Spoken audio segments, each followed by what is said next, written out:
Okay, good evening. Thank you very much for that, Keith. I've got about 10 minutes just to say a few words, really, about the campaign and why it's still so relevant and how it's going. Just to explain my background, I used to work in MI5, and along with David Shaler, we blew the whistle on a false flag terrorist attack in Libya in 1996. That was an attempt to assassinate Colonel Gaddafi. The attempt was carried out by so-called Islamic extremist terrorists in Libya, and the attack went wrong, and it was also illegal under British law. Now, the attack was funded by MI6, and this is why David and I left MI5, and this is why we went public about our concerns about the crimes of MI5 and MI6.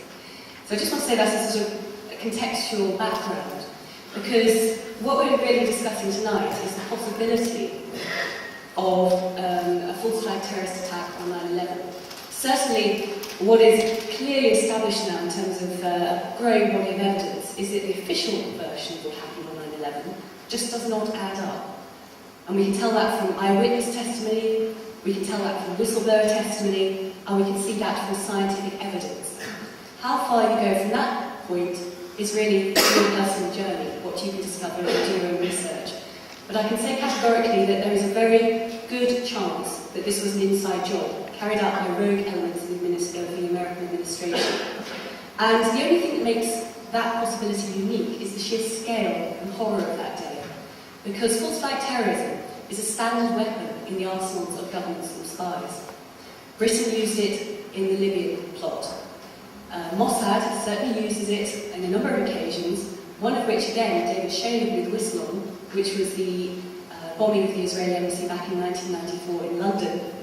There was another bombing against a Jewish interest section in Buenos Aires that year as well, which has now been established, which has been carried out by Mossad by a judicial inquiry in Argentina.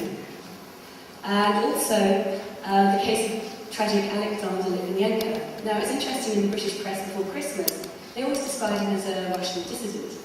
He was, but he was also a Russian whistleblower. And again, what he blew the whistle on was state-sponsored false flag terrorism.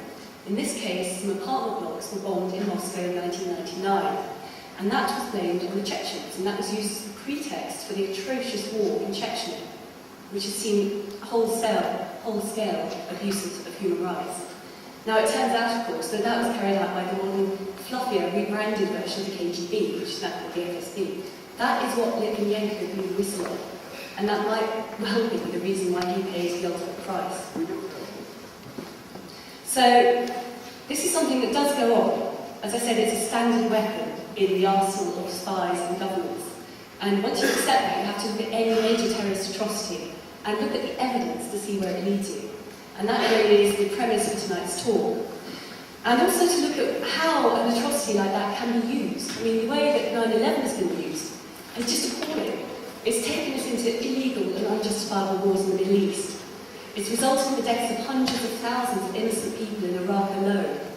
And it's also the pretext for a whole-scale erosion of our traditional freedoms and our civil liberties in this country, and in the States, you hear from William. They're bringing in sweeping, draconian anti-terrorism legislation, which can be used against any of us. They are bringing in all sorts of acts of parliament that can just, at a sweep of a ministerial pen, quarantine us, stop us associating like this to talk about political ideas. They can even sequester our homes and demolish them under the Civil Contingency Act without any financial reparation due to the owner of that home. Have a look at it on the internet, it's frightening. And of course, the other horrors that are now going on in the UK in the name of the war on terror protecting us. Things like the fact that rendition flights, torture flights, are landing and refueling in our airports. Things like the fact they are putting innocent people in prison without trial for indefinite periods of time. Things like wanting to bring in an ID card and probably take it on to turning that into a microchip whereby they control us. This is frightening. We are sliding almost blindly into totalitarian state, and we need to do something about this. And this is why the 9/11 truth movement is growing exponentially around the globe at the moment. People can see how 9/11 has been used. People can see where we're going because of 9/11. And it's not that it's the be-all and end-all, the 9/11 truth campaign. But the point is, we all know these abuses go on behind the scenes. But because 9/11 itself is so easy to expose as lies, and there's fabrication. That is why we can knock it out. It's like a keystone in the edifice of lies given to us by our Western governments. So if we can all make ourselves aware, do the research ourselves, don't believe what I'm saying tonight, but do your own research. There's a whole wealth of information out there. Make yourself aware, make your friends and family aware, your wider community, your MP. And let's just say this is enough, it's just enough. You've got to draw a line in the sand. We are not going to be gulled into further illegal wars or a possible strike against Iran. And I find it interesting as well today. I've just got two little pieces. One was a reply from the Scottish Stop the War Coalition, who had a very successful meeting here earlier today. And Keith, our organiser, asked if William could address the meeting. Now, they still turned around and said they would not have a speaker from the 9/11 Truth campaign. The reason why the offer of a speaker was not supported was because, one, we already have a large number of speakers for a one-day conference, and two, the issue of conspiracy theory is not the most pressing at this point in time.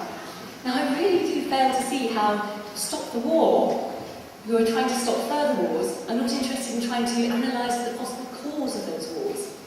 It doesn't make sense. It's an intellectually bankrupt position. And I have to say, the 9/11 issue may have started out possibly as a fringe issue on the internet, and I'm sure most people in the Stop the War Coalition don't read the Daily Mail, but perhaps they should have done today. There's a 2-page spread laying out all the key information about why the official version of 9/11 is a crock of lies. So this is going mainstream, and it's going mainstream fast, and our movement is growing fast around the globe. We've got to use it to stop a possible invasion of Iran. We've got to use it to stop totalitarianism creeping into our country. So please, do get involved. Give your details to Keith. Just spread the word. As I said, do your own research, raise your awareness. This is too important not to do at this stage.